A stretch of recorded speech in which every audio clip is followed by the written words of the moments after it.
starting with the First Amendment. It guarantees press and public access to court proceedings. Judges may impose reasonable restrictions, such as when there are space limitations for a proceeding or a proceeding involves a juvenile. But those exceptions are to be limited. There's one Caddo Parish judge whom we are told regularly closes his courtroom. And this week, KTBS 3's Johnette Magner witnessed it firsthand. Shreveport dentist John Allen Russ has twice been arrested for domestic violence. His first arrest in October 2024 was for strangulation and domestic abuse battery with serious bodily injury of his fiancée. They are no longer together.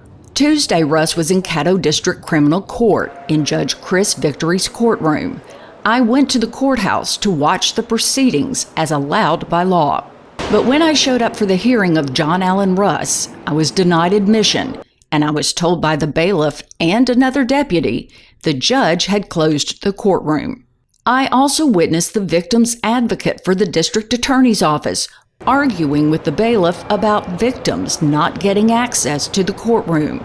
I'd been told it's not uncommon for Judge Victory to close the courtroom during criminal proceedings. We later spoke with constitutional attorney Royal Alexander in broad terms about the restrictions of closed courtrooms. He was not asked to give an opinion on Victory's actions. The U.S. Supreme Court and the Constitution have made clear we want public access to courts.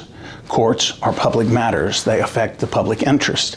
And we are absolutely erring on the side of allowing access to a courtroom. Alexander says judges wishing to close a courtroom are also bound to certain procedures. The court has said we want this as narrowly tailored as possible, and we really expect a judge to say in open court on the record why I feel like right now I need to close my courtroom.